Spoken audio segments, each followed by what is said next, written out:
아멘. 라이트하우스 서울숲에 오신 여러분들을 진심으로 환영합니다. 저는 임영규 목사입니다. 우리는 오늘부터 새로운 시리즈를 진행하게 됩니다. 우리가 가야 할 길이라는 제목으로 우리가 이제 4주간 시리즈를 진행하게 됩니다. 연말을 마무리하고 또 새해를 출발을 하면서 왜 우리가 이곳에 있는가? 왜 난 도시에 사는가? 왜 우리가 교회를 이루어야 하는가? 우리는 무엇을 향해 살아야 되는가에 대한 본질적인 이야기를 좀 되짚어보는 기간이 되기를 바랍니다. 오늘은 그 첫 번째 시간, 당신을 보내신다라는 제목으로 함께 말씀 나누도록 하겠습니다.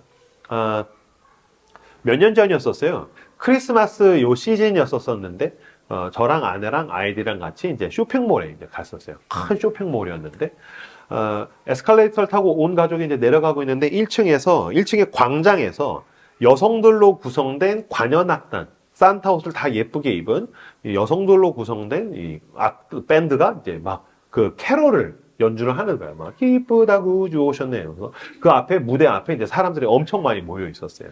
그래서 그냥 크리스마스니까 이런 거 하는구나. 크리스마스 쇼핑몰 분위기 아니죠?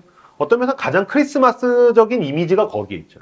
그래서 보면 이제 막 화려한 트리들이 있고 크리스마스 이미지들이 잔뜩 있고 그다음에 이제 머라이어 캐리가 또 다시 수금을 하러 와서 막 수금의 계절이 왔어. 그래서 이제 머라이어 캐리가 노래를 부르고 있고 뭐 이제 그런 느낌이에요.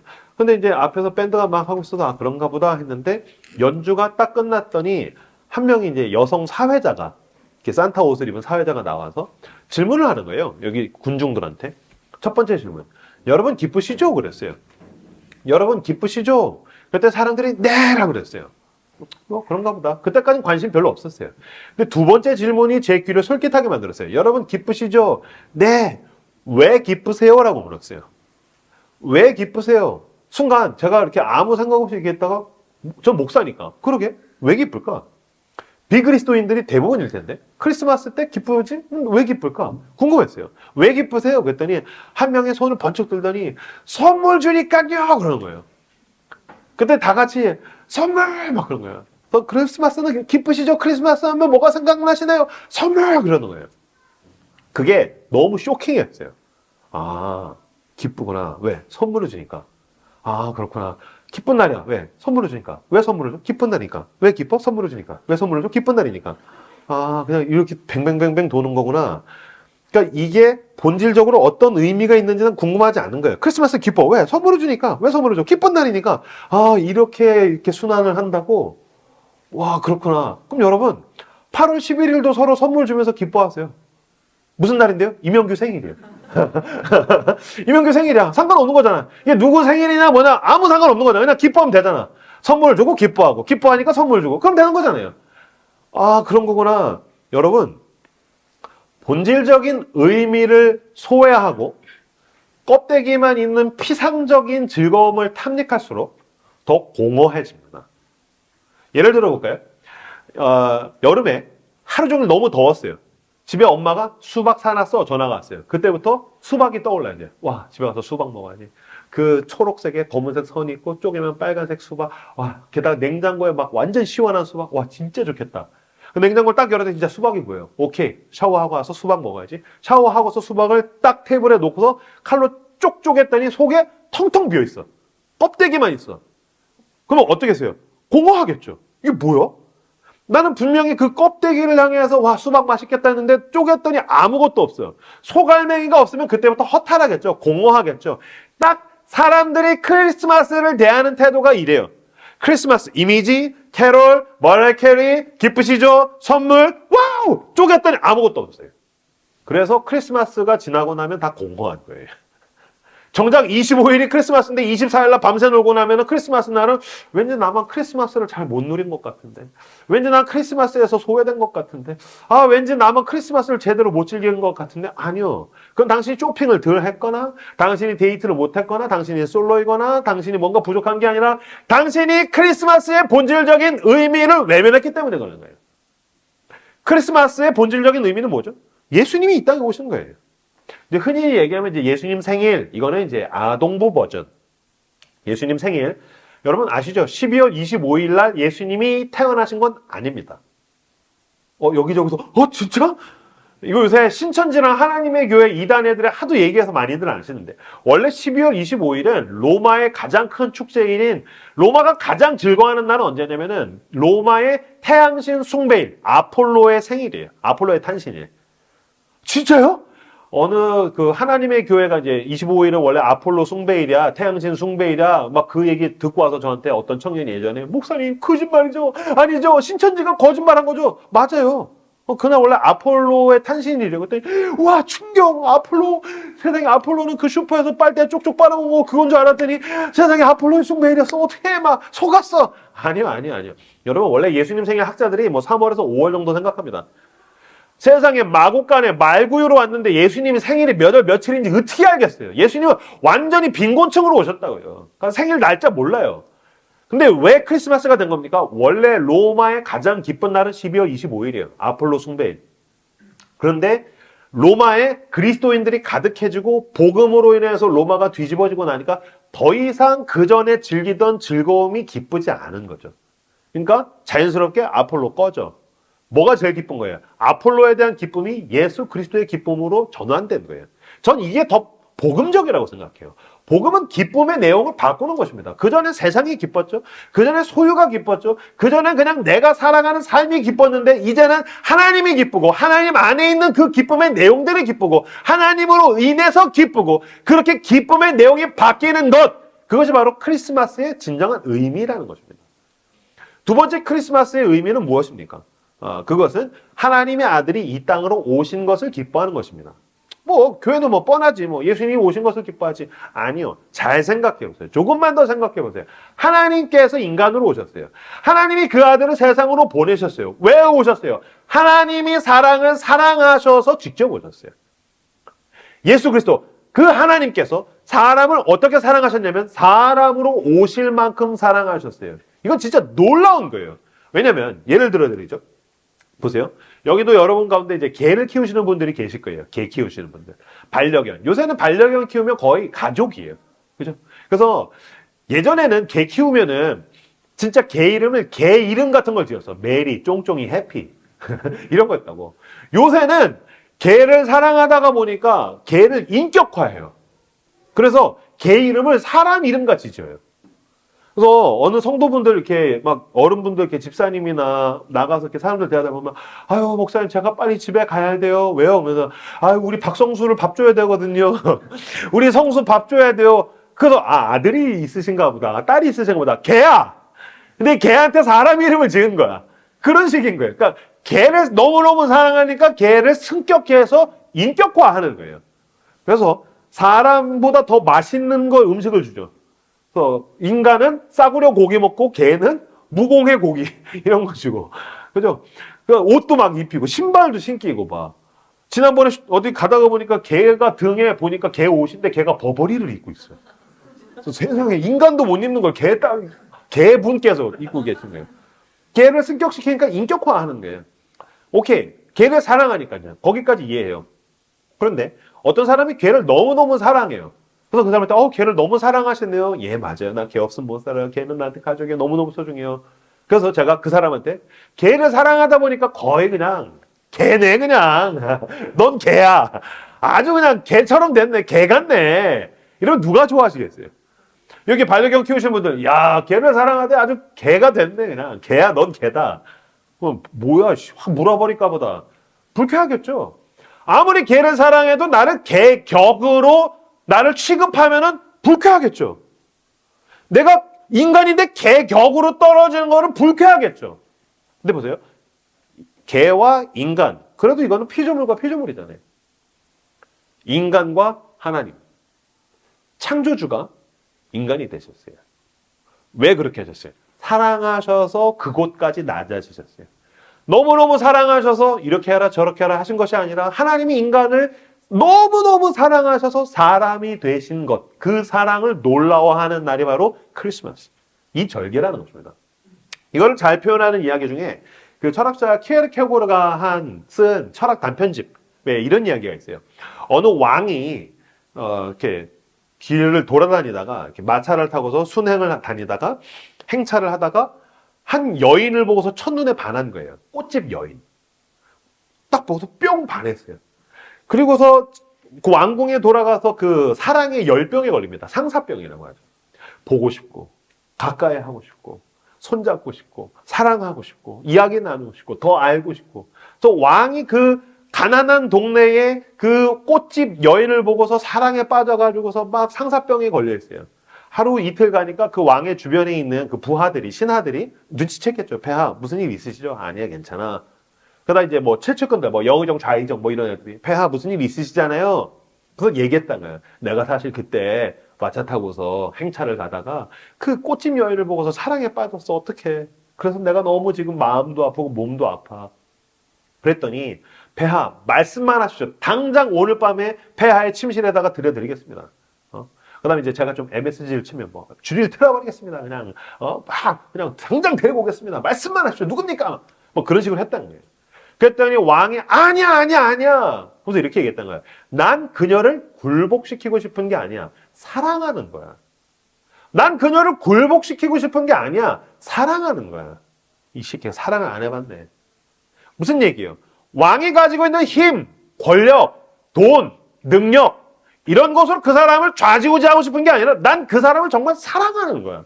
사랑하고 싶은 거야. 사랑받고 싶은 거야. 힘으로 하면 그 사람이 날 사랑해서 그러는지 그냥 무서워서 그런지 어떻게 알아? 난 사랑하고 싶고 사랑받고 싶은 거야. 그래서 결국엔 그 왕이 왕직을 버리고 그 마을로 들어갔다는 거예요. 그냥 아무것도 아닌 일반인의 모습으로 가서 그 여인에게 프로포즈를 하고 사랑하게 되었다라는 이야기가 이제 그 철학 단편집에 있어요. 전 이게 가장 크리스마스를 잘 표현한 거라고 생각해요. 그분이 우리를 어떻게 하셨다고요? 굴복시키고 싶어 하지 않으셨다라는 거예요. 여러분, 하나님 만약에 당신을 굴복시키고 싶었다면 간단하죠. 잠깐 눈을 감는 그 몇 초 사이에 지옥을 보여주시면 됩니다. 그냥 그 지옥을 보여주면 됩니다. 그러면 당신은 무조건 항복할 겁니다. 아니요, 이 땅에서 아주 간단한 방법이 있죠. 팔을 뚝 부러뜨리는 거예요. 다리를 무너뜨려요. 별로 그게 구속력이 없나 보죠. 당신의 통장 잔고를 제로로 만들어요. 그거 다시 100억으로 만들어요. 그거 다시 제로로 만들어요. 우리는 모든 걸 할 수 있어요. 마음대로 하십시오. 하나님 원하시는 대로 다 하세요. 날 마음대로 하십시오. 난 순종하겠습니다. 항복하겠습니다. 근데 그렇게 하지 않으시죠. 왜요? 하나님은 우리를 굴복하게 하시고 싶은 게 아니라 사랑하고 싶고 사랑받고 싶으신 거예요. 그래서 그 꽃집 여인이 그 남자 왕인지 몰랐어요. 그래서 이렇게 같이 연애하다가 결혼을 하게 됐어요. 자, 이후부터 애프터 이야기는 제가 만들어낸 거예요. 그래서 막 사랑하기 시작했어요. 결혼했어요. 그냥 별거 아닌 남자인 줄 알았는데 어느 날 이 남자의 비밀, 왕이었다라는 그 왕의 비밀, 그 진실을 알게 된다고 생각해보세요. 둘이서 막 길을 걸어가고 있는데 갑자기 영의정이 와가지고 갑자기 마차에서 뛰어내려서 막 절하고 막 그래. 왜 그래? 했더니 왕이 꺼져! 막 그래서 뭔가 이 남자 범상치 않아. 알고 보니까 여보 나 사실 왕이야. 띠로리 왕이야. 알고 보니까 이 남자가 왕이야. 그 전까지 나를 사랑하는 이 남자, 내가 사랑하는 이 남자가 왕이라는 사실을 알기 전까지 이 꽃집 여인에게 있는 모든 희노애락은 일상다반사, 별거 아닌 일들이었어요. 뭐 꽃이 잘 팔리면 기분 좋아요. 꽃이 안 팔리면 뭐 우울해요. 짜증나요. 힘들어요. 그 다음에 진로에 대해서 고민해. 꽃집을 언제까지 할 수 있을까? 아니면 진상 손님을 만나. 그건 힘들어요. 좋은, 친절한 손님을 만나면 기분이 좋아요. 날씨가 좋고 꽃이 화창하면 기분이 좋아요. 날씨가 이렇게 흐리고 우울하면은 막 꽃들도 시들어지면 막 우울해요. 이런 좌지우지하던 그 날들이 내 남자가 왕이라는 사실을 알게 되면서부터는 어떻게 변화될까요? 진상 손님 만났어요. 상관없어요. 기뻐요. 왜? 왕이 날 사랑해요. 꽃이 안 팔렸어요. 상관없어요. 왜? 왕이 날 사랑해요. 그러니까 꽃이 잘 팔리든지 안 팔리든지 난 기쁜 거예요. 진상 손님을 만나든지 친절한 손님을 만나든지 상관없어요. 왕이 날 사랑해요. 기뻐요. 이게 바로 크리스마스의 기쁨이라는 거예요. 그분이 모든 걸 버리신 만큼 날 사랑하신다. 상관없어. 올해 여러분 한 해를 마무리 지을 때 올해가 어떠셨어요? 최악이었습니다. 너무 힘들었습니다. 좀 빨리 내년이 왔으면 좋겠습니다. 어떤 소유나 성취나 직장이나 인간관계나 이런저런 부분에서 내 마음에 들지 않는 인간적인 기준에서 안 좋은 것들이 있을 수도 있어요. 상관없어요. 왕이 나를 사랑해요. 기뻐하십시오. 왕이 나를 사랑함으로 이 사랑 앞에 즐거워하고 기뻐하는 것이 바로 크리스마스의 의미라는 것입니다. 왕이 당신을 사랑하십니다. 하나님이 당신을 사랑하십니다. 그 사랑으로 인해서 기뻐하고 즐거워하는 저 여러분들 다 되시길 주님의 이름으로 축복합니다. 이걸 하박국의 말을 빌리자면 하박국이 뭐라고 합니까? 무화과 나무에 열매가 없어도 상관없어. 왕이 날 사랑해. 외양간에 송아지가 없어도 상관없어. 왕이 날 사랑해. 논밭에 소출이 없어도 상관없어. 왕이 날 사랑해. 내 삶이 어떠하든지 구원의 하나님으로 인해서 기뻐하리라. 그 하나님으로 인해서 기뻐하고 왕이 날 사랑하신다. 그 사랑으로 충만한 이 겨울이 되시길 그리스도의 이름으로 축복합니다.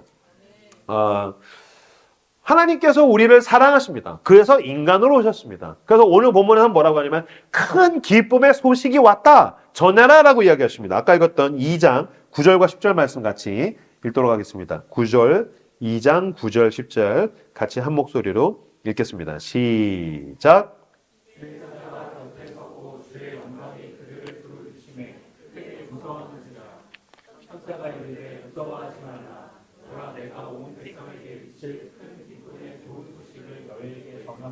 네. 양치기들이 있었어요. 2000년 전에 양치기는 그냥 별 볼 일 없는 사람들이죠. 먹고 살기 위해서 양똥이나 치워야 되는 거예요. 먹고 살기 위해서 양을 먹여야 되는 거예요. 내가 먹고 살기 위해서 양들이 잘 때에 양을 지키기 위해서 밤에 이렇게 새벽에 보초를 서야 되는 운명인 거죠. 그 양치기들이 있는데 목자가 양치기들이 있는데 천사가 와가지고 하는 말이 예수 그리스도 하나님의 아들이 오셨다. 가서 큰 기쁨의 소식을 전해라 라고 얘기해요. 예수님이 오신 것을 큰 기쁨의 소식이래요. 이거는 모든 백성에게 미칠 큰 기쁨 소식이 있다라고 얘기해요. 여기서 모든 백성, 온 백성이 all the people. 모든 백성에게 미칠 만한 큰 기쁨의 소식이래요. 근데 한번 잠깐만 생각해 볼까요? 그래, 구원을 받는 입장에서 왕이 왔으니까 사랑받는 입장에서 난 좋지. 우린 수혜자니까. 그러면 그분에게도 좋은 소식일까요? 그게 그분에게도 기쁜 소식일까요? 얼핏 봤을 때 그분에게 기쁜 소식이 아니에요. 제가 일전에 있었던 교회에서 한 청년이 서울에 있는 백화점 본사에서 일했는데 그 인사 발령 기간이었다고요. 그래서 목사님 기도해 주십시오. 목이 나갈 수 있습니다. 그래서 기도를 했어요. 근데 이 친구는 다행히 살아남았어요. 근데 이 같은 사무실을 쓰는 동료 중에 한 명이 서울에서 울산으로 발령이 났다는 거예요. 서울에서 울산으로 발령났어요. 일주일 동안 울었대요. 서울에서 울산 발령나서 일주일 동안 울었대요. 이걸 뭐라고 얘기하죠? 좌천되었다라고 얘기하죠. 서울에서 울산만 가도 좌천되었다라고 얘기해요. 하물며 여러분 서울에서 울산 가는 것도 좌천이라면 하늘에서 땅으로 떨어졌어요. 하나님의 아들이 하늘에서 신이신데 사람으로 오셨어요. 이게 성경이 놀랍습니다. 이게 진짜 진리입니다. 만약에 그리스 신화였으면 뭐라고 얘기했을 거냐면 그는 신들의 전쟁에서 패배해서 저주를 받아서 인간으로 몰락했다라고 얘기했을 겁니다. 주신인 제우스에게 밉보여가지고서 안 좋게 보여가지고 제우스가 벼락을 쳐가지고서 벼락 맞고서 인간으로 떨어졌다. 그는 저주받은 사람이다라고 얘기할 것입니다. 근데 성경은 그렇게 이야기하지 않습니다. 그는 완전한 하나님이요 완전한 사람이 우리를 사랑하셔서 인간의 몸을 입고 이 땅에 오셨다. 이게 그분에게도 기쁜 소식이란 것입니다. 왜 기쁜 소식입니까? 그분이 우리를 사랑하셨기 때문에 기쁜 소식이고 두 번째로는 그분이 왜 이 땅에 오셨는지 그 목적을 분명하게 알고 있었기 때문에 이게 예수님께도 기쁜 소식이었습니다. 요한복음 10장 10절 말씀, 요한복음 10장 10절 말씀 같이 읽겠습니다. 시작. 도둑이 오는 것은 도둑질을 하고 죽이고 멸망시키려는 것이요 내가 온 것은 양으로 생명을 얻게 하고 더 풍성히 얻게 하려는 것이라. 아멘. 도둑이 오는 것은 도둑질하고 죽이고 멸망시키려는 것이요 내가 온 것은 양으로 생명을 얻게 하고 더 풍성히 얻게 하는 것이라. 예수님이 본인이 이 땅에 온 목적을 분명하게 알고 계셨어요.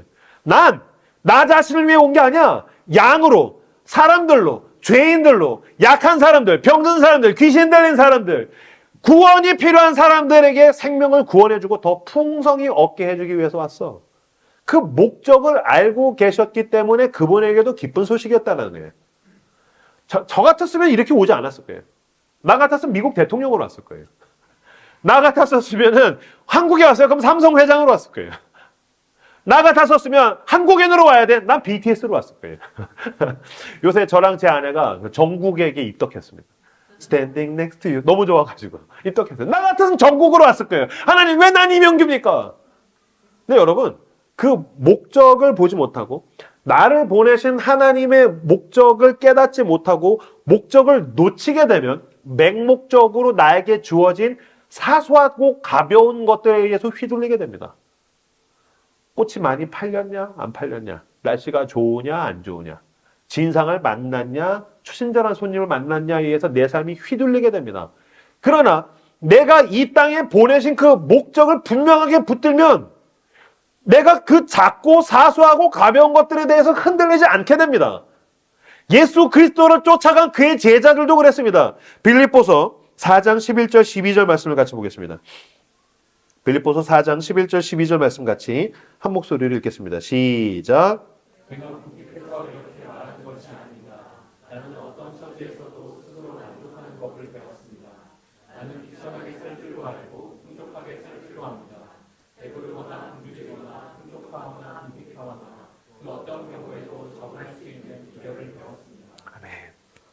예수 그리스도를 쫓아간 바울이 이야기합니다. 내가 궁핍해서 그런 게 아니라 난 부유할 수도 있고 궁핍할 수도 있어. 어떤 처지에도 상관없어. 왜? 이게 나에게 가장 중요한 게 아니라 그럼 넌 뭐가 중요한데? 하나님이 나를 보내신 그 사명이 중요해. 하나님이 나를 보내신 그 목적이 중요해. 그걸 가지고 가다가 보면은 배부를 수도 있고 굶주릴 수도 있고 풍족할 수도 있고 궁핍할 수도 있고. 하나님이 날 죽이시겠어? 그분은 나의 공급자야. 죽으면 순교하는 거지. 영원한 하나님의 나라. 내가 기다리던 그곳에 갈 수 있어요. 여러분 이건 바울에게만 속한 것입니까? 바울에게만 해당되는 겁니까? 예수님에게만 해당되는 겁니까? 아닙니다. 당신이 이 도시를 살고 있는 건 우연이 아닙니다. 우리가 모를 땐 우연이라고 이야기하지만 그 모든 것을 계획하시고 인도하시는 하나님께는 필연입니다. 내가 누군가를 만나거나 내가 어딘가를 가거나 내가 어떤 직장을 가게 되거나 내가 어떤 사람들과 대화할 때 분명히 거기에 하나님의 뜻이 숨어 있을 수 있습니다. 저는 교회가 서울 숲이라서 힙한 곳에 있지만 우리 집은 힙한 동네가 아닙니다. 동두천입니다. 경기도 북부에 있는 동두천. 어쨌든 전 수도권 사람이죠. 여러분 가운데 이 도시에서 사는 게 그냥 직장을 다니기 위해서 왔거나 어쩌다 보니까 그냥 서울 사람이거나 뭐 그런 이유들이 있을 수 있겠지만 여러분 믿음의 눈을 뜨십시오. 여러분을 보내신 그 하나님을 향해서 믿음의 눈을 들어보십시오. 하나님이 당신을 이 도시로 보내신 것입니다. 이 보내신 사명을 붙들 때 나는 작은 것들에 의해서 흔들리지 않게 됩니다. 마국간으로 왔든지 말구유로 왔든지 상관이 없습니다. 내가 보내심을 받았다라는 그 사명을 알게 되는 순간 그 마국간은 거룩해집니다. 하나님이 보내셨다는 그 사명을 알게 되는 순간, 그 목적에 사로잡힌 순간 그 말구유가 거룩해지는 것입니다. 여러분, 양치기들은 그냥 2000년 전에 있었던 수많은 양치기들이에요. 천사들이 보냈습니다. 보내심을 받아서 그 기쁜 소식을 전하러 가는 순간 그들은 역사상 가장 위대하고 거룩한 양치기가 되는 겁니다. 그냥 아무렇지 않은 양치기라고요. 먹고 살기 위해서 양동이를 치는 거예요. 근데 아니야. 하나님이 날 보내셨어. 기쁜 소식을 향해서 나를 보내셨어. 기쁜 소식을 전달하라고. 세상과 하나님을 연결하라고 보내신 거. 이 보내심을 깨달을 때 비로소 그들은 거룩한 양치기로 변화되는 것입니다. 마찬가지입니다. 당신의 직장은 무엇입니까? 당신은 어떤 삶을 살고 있습니까? 하나님이 보내셨다라는 그 정체성을 깨닫는 순간 당신의 직장이 거룩해지기 시작합니다. 그래서 사실은 2000년 전에 그 마곡간은 그 말똥 냄새, 소똥 냄새로 가득하고 별 볼 일 없었던, 어제까지 그냥 개, 소, 말, 양이 자던 곳인데 우리는 뭐라고 부릅니까? 고요한 밤, 거룩한 밤. 그 밤을 고요하고 거룩한 밤. 그 마곡간은 거룩한 그분께서 오신 장소로 표현합니다. 마찬가지입니다. 당신이 그 보내심을 붙들고 목적대로 살 때에 당신의 직장이 거룩해지고 당신의 가정이 거룩해지고 당신이 사람들과 카페에 있으면 그 카페가 거룩해지고 당신이 그 사랑과 기쁨을 전달하기 위해서 복음을 전달하기 위해서 애쓸 때 당신이 살아가는 이 도시가 거룩하게 된 줄로 믿습니다. 난 믿습니다. 여러분들이 믿든지 말든지 난 믿습니다. 주님이 나를 이 도시를 변화시키라고 회복하라고 나를 이 도시를 보내셨습니다. 마찬가지로 그 주님께서 나를 보내셨듯이 당신을 보내셨습니다. 그 목적에 사로잡혀서 의미로 인해서 충만한 기쁨을 살아가시는 저 여러분들 다 되시기를 그리스도의 이름으로 축복합니다. 아놀드 슈왈츠제네거라는 배우가 있어요. 지금은 이제 영감님이 되셨는데 원래는 굉장한 근육, 세계에서 근육이 제일 많은 사람. 제가 확실히 X세대라서 전 타임에서 육체미라 그랬다가 아주 조롱을 당했습니다. 저 때는 근육이 많으면 육체미가 좋다 그랬었거든. 그 사람, 아놀드 슈왈츠제네거가 주연한 영화 중에 터미네이터라는 유명한 영화가 있습니다. 제가 1부, 2부 다 검사해봤는데 터미네이터 영화를 안 봤다는 분 손 한번 들어주세요. 와, 여기가 제일 많네, 비율로는. X세대들이 지금 충격을 받고 있습니다. 예, 내려주시죠. 터미네이터가 뭔지 모른다는 사람 손 한번 들어주세요. 터미네이터가 뭔지 모른다. 아는데 안 봤군요. 오케이.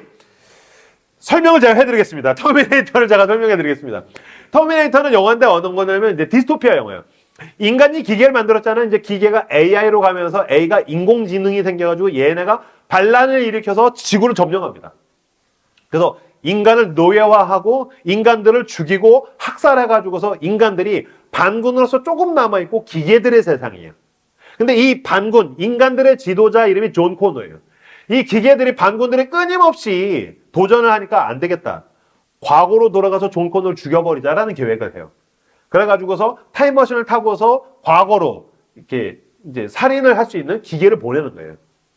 그걸 지키기 위해서 반군에서도 사이보그를 만들어서 이 터미네이터를 과거로 보내서 존 코너를 지키게 합니다. 그래서 이 터미네이터가 이제 이 존 코너를 지킨다는 내용의 터미네이터 시리즈예요. 제가 20대 중반에 군대에서 휴가 나와가지고 25살 때 영화 보러 갔는데 터미네이터 3가 하는 거예요. 그래서 제가 그거 이제 봤었어요. 터미네이터 3에 보면은 그 아놀드 슈왈츠제네거가 그 시그니처 가죽 잠바, 선글라스 그리고 샷건 이제 그걸 들고서 존 코너를 향해서 이제 가요. 존 코너가 처음에 오해해요. 날 죽이려는 줄 알고 막 도망가요. 왜 그래? 너 오지 마, 꺼져! 뭐 그랬겠죠? 그랬더니 이제 터미네이터가 와가지고 쭈까닥 하고 와서 이제 뭐라고 하냐면 명대사예요, 이렇게. My mission is My mission is protect you. 진짜 이런 목소리야. 니는 안 봐서 그러는 건데 본 사람도 알죠? 진짜 이 목소리야. My mission is protect you. 그래서 내 사명은 널 지키는 거야. 내 목적은 널 지키는 거야. 그래서 존 코너를 이제 지킵니다. 그래서 이제 악당 로봇이 이제 죽이려고 하고 터미네이터랑 둘이서 이제 겁나 싸우는데 중간에 이 터미네이터에게 해킹을 해요. 그래서 터미네이터가 자기가 존 코너를 지켜야 되는데 자기가 존 코너를 죽이려고 하는 거예요. 그래서 존 코너를 막 죽이려고 해가지고서 죽이려고 쫓아가니까 존 코너 막 도망가. 그리고 터미네이터 여기 막 부서진 채로 막 가가지고 죽이려고 그래요. 그래서 결국에는 도망갈 데가 없어서 차 위에 널브러진 존 코너의 목을 막 졸라요. 그래서 존 코너가 막 목에 쫄려서 막 이러다가 존 코너가 뭐라고 하냐면은 What is your mission? 이라고 얘기해요. What is your mission? 그래요. 순간 터미네이터가 막 하다가 푹 하면서 부팅이 꺼져요. 오늘 연기를 되게 많이 해. 크리스마스 특집입니다. 기쁜 날이니까요. 네. 막 목 졸라서 목 졸다가 What is your mission? 그랬더니 얘가 갑자기 괴로워하다가 뿡 하고 부팅이 커졌다가 다시 눈을 딱 뜨더니 그제서야 비로소 정신을 차린 이 터미네이터가 대답해요. My mission is protect you. 내 사명은 널 지키는 거야. 되게 단순하고 유치한데 제가 그 영화 보면서 그때 20대 중반에 저는 여러분 예수를 믿은 지 1년이 안 됐을 때예요. 하나님께 내 삶을 온전히 드렸고 헌신했고 난 하나님의 나라를 위해서 살겠다. 물론 지금도 그렇지만 제가 그 영화를 보는데 막 얼마나 심장이 막 뛰는지 제가 얼마나 가슴이 뜨거운지 몰라요. 제가 막 나오면서 막 엉엉 울었어요. 막 하나님이 저한테 질문하신 것 같아요. 형규야, 예수님, what is your mission? 너의 사명이 뭐냐? 너가 살아가는 목적이 뭐냐? 구원받은 네가 왜 살아야 되느냐? 천국 가야 되잖아요. 근데 내가 왜 이 시공창 같은 삶을 살아야 됩니까? 나 구원받았잖아요. 그럼 예수 믿는 순간 나 그냥 쭉 해서 천국 가야 되는 거잖아요. 근데 내가 왜 이 도시에서 살아야 됩니까? 내가 왜 이 질이 멸렬한 일상을 살아가야 됩니까? 이것이죠. What is your mission? 제가 살아가는 가운데 제 삶을 늘 지탱했던 건 이거예요.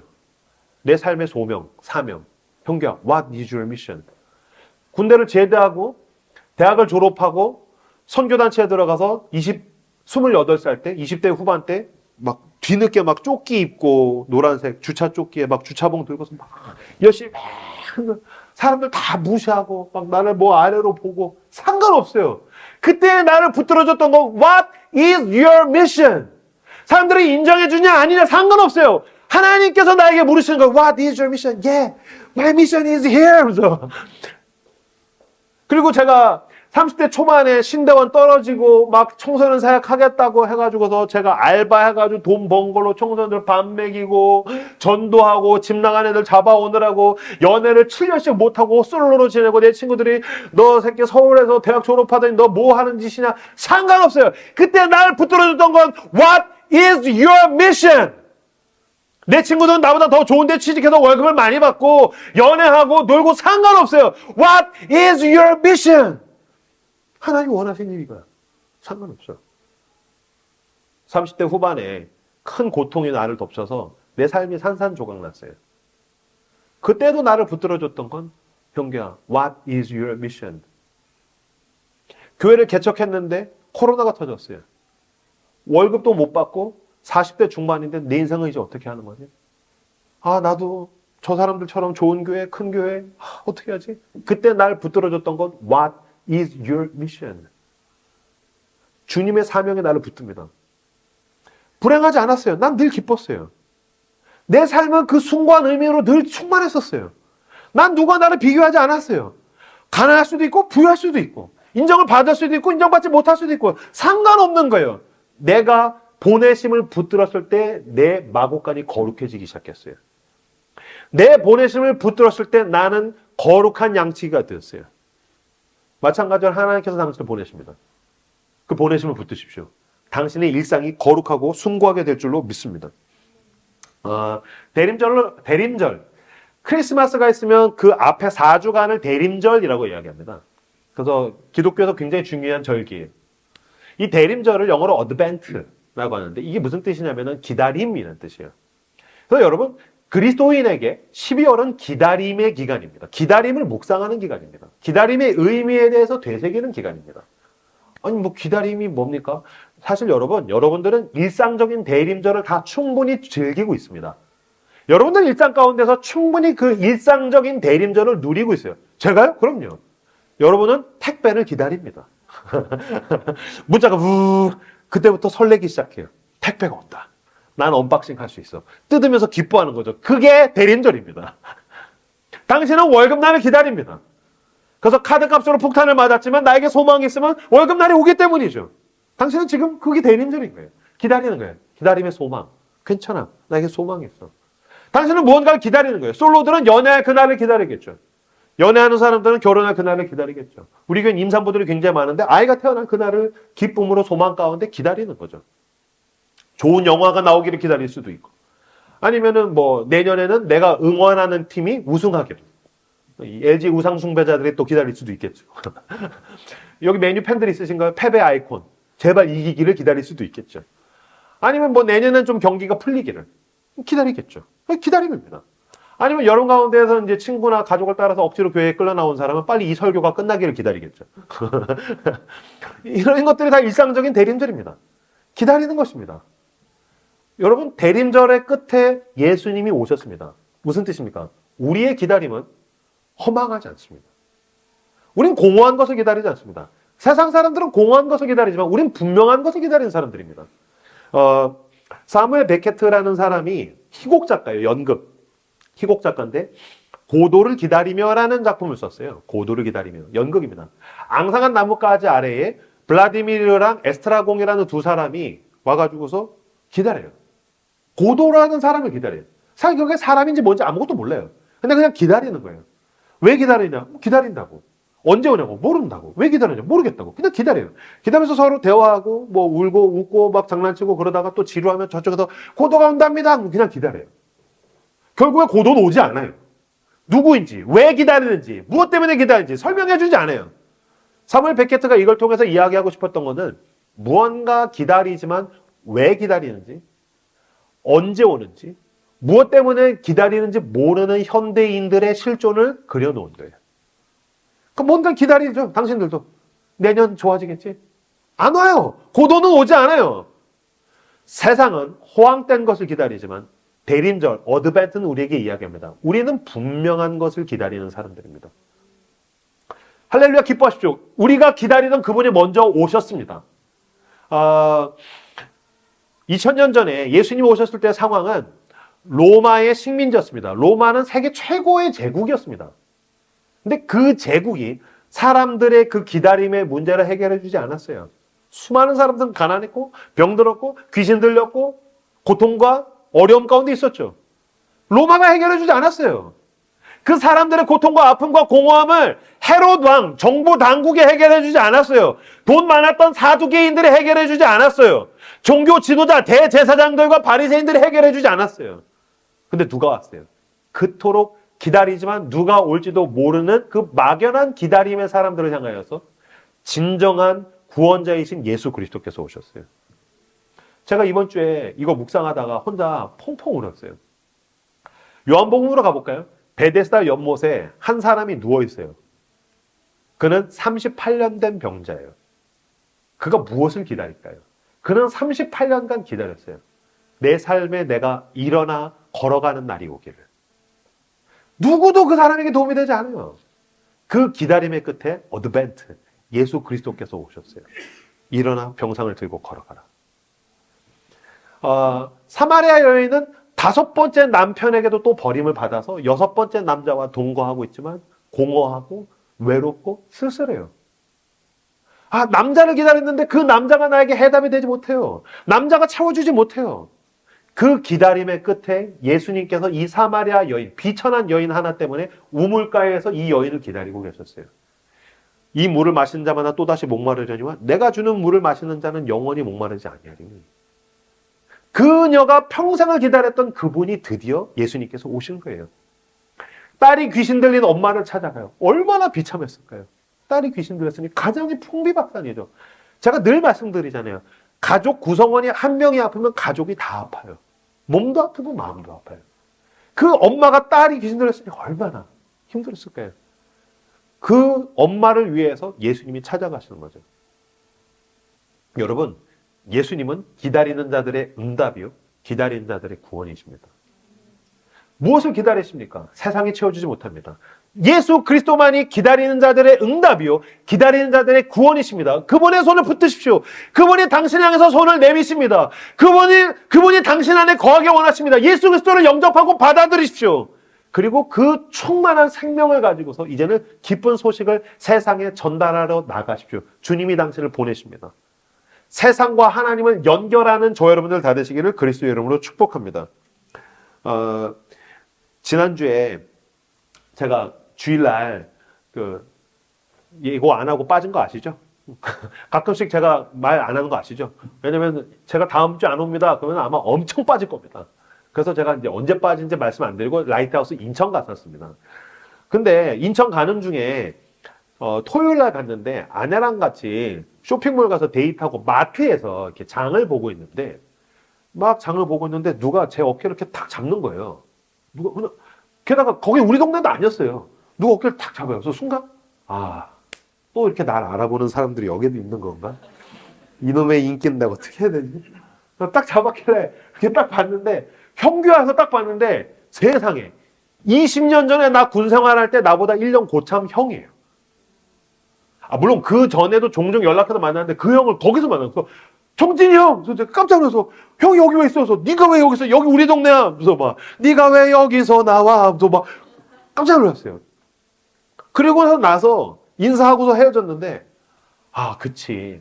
하나님께서 나에게 참 많은 사람들을 보내셨어요. 20년 전에 제가 군대 갔을 때 전 군대에서 회심했어요. 훈련소에서 예수를 믿게 되고 3달 있다가 자대 배치를 받았어요. 그 더블백 큰 거 메고서 자대 배치 받아서 그 의자 앉아가지고서 이제 내 인생은 어떻게 되는 거지? 막사 앞에서 연병장, 운동장을 이렇게 보면서 혼자 그때가 30분인지 1시간인지 기억은 잘 안 나는데 계속 기도했어요. 하나님, 나를 인도해 주십시오. 하나님, 나 이제 어떻게 되는 건가요? 하나님, 이 군생활 가운데 함께 해주세요. 하나님, 또라이 고찰을 만나지 않게 해주세요. 하나님, 무엇보다 내가 이제 막 예수를 믿고 신앙을 갖게 되는데 내 신앙을 인도해 주세요. 나의 신앙에 도움이 될 수 있는 좋은 사람을 나에게로 보내주세요. 나를 인도해 주세요. 막 기도를 하고 있는데 어디선가 목소리가 앞에서 들렸어요. 얘네가 새로운 이등병들이냐?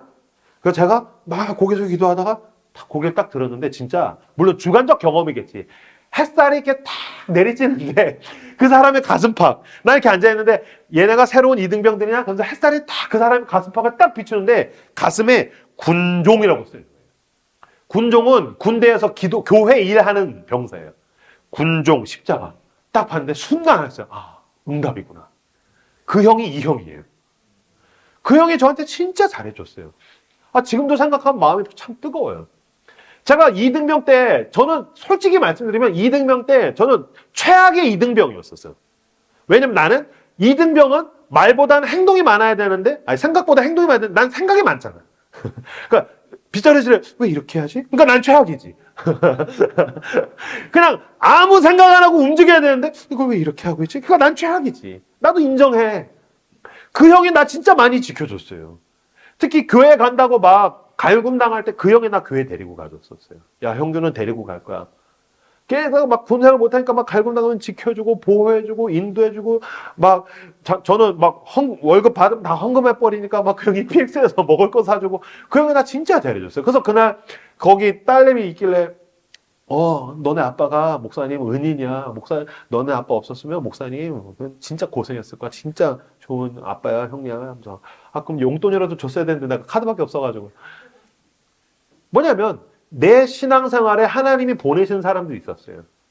제가 신앙 없이 모태신앙일 때 우리 교회 청년부 형, 누나들이 있었고 군대에서는 그 정진이 형이 있었었고 제가 제대한 다음에 내가 살고 어떻게 해야 되지? 내 동생이 먼저 이끌어줘서 청소년 사역을 하게 되고 선교회 단체에 갔었을 때 선배들이 있었었고 홍민기 목사님이라는 스승이 저를 이끌어줬었어요. 다 나 같은 죄인을 그리스도의 제자로 만드시려고 하나님이 보내신 사람들. 하나님께서 보내주신 거룩한 사람들이었어요. 그들의 은혜로 나도 이제 거룩한 보내심을 받아서 내가 하나님과 사람들을 연결하게 되었어요. 반주해 주시겠습니까? 어느 날 설교를 이렇게 하고 나면 찾아와서 그래요. 목사님, 오늘 설교가 제가 몇 개월간 고민하면서 기도하던 것에 대한 응답입니다. 제가 그 고민을 어떻게 알겠어요? 그때마다 느껴요. 하나님이 나를 보내셔서 사용하시는 거구나. 교회를 찾는 분들이 저한테 그런 얘기를 하실 때가 있어요. 목사님, 좋은 교회를 만나게 해달라고 몇 개월간 기도했는데 이 교회가 내가 찾던 그 교회입니다. 그때마다 느껴요. 하나님이 나와 우리를 그 사람에게로 보내신 거구나. 거룩해지는 순간이죠. 저희 교회는 중증자폐인들이 같이 예배를 드리고 있어요. 그 중에 한 형제가, 중증자폐 형제가 상황이 너무 안 좋아서 그 엄마, 집사님이 교회를 몇 달간 못 오고 계세요. 그래서 내년에는 그 집사님 때문에라도 내가 수요 예배를 만들어야겠다는 생각을 하고 있는데 그 집사님이 몇 개월간 교회를 못 나와서 제가 마음이 안 좋아서 어느 수요일 날 전화를 했어요. 점심쯤에. 저는 그냥 생각나서 전화했을 뿐이에요. 근데 그 집사님이 저한테 뭐라고 하시냐면 목사님 깜짝 놀라면서 목사님 안 그래도 지금 수요 예배 가려고 하다가 상황이 여의치 않아서 목사님 설교로 예배를 드리면서 너무 은혜를 받아서 우리 목사님 보고 싶다. 같이 예배 드리고 싶다라고 생각을 했는데 목사님이 정확하게 전화가 와서 자기가 깜짝 놀랐다는 거예요. 그럴 때 난 느껴요. 하나님이 나를 그 사람에게 보내시는 거예요. 하나님이 당신을 보내십니다. 내일은 크리스마스입니다. 우리는 7개의 교회로 흩어지게 될 겁니다. 가십시오. 가서 보내심을 받은 사람으로 노숙자와 굶주린 사람을 섬기십시오. 병든 사람과 아픈 사람과 그들의 교회를 섬기십시오. 사람들이 찾아오지 않아서 낙심해 있는 그 작은 교회에 감사헌금을 하시고 섬기십시오. 하나님이 당신을 보내십니다. 그리고 당신은 이 도시로 보내십니다. 사랑과 복음이 필요한 사람들에게 보내십니다. 쓰러져 있는 사람들을 일으켜 세우라고 보내십니다. 보내심을 받아 나아갈 때 나는 거룩한 양치기가 되고 내가 있는 자리는 거룩한 마구간이 됩니다. 그렇게 주님 앞에 보내심을 받아 쓰임받는 저 여러분들 다 되시기를 그리스도의 이름으로 축복합니다. 오늘 우리에게 주신 말씀 붙들과 함께 기도하며 하나님 앞에 나아가도록 하겠습니다. 기도합시다.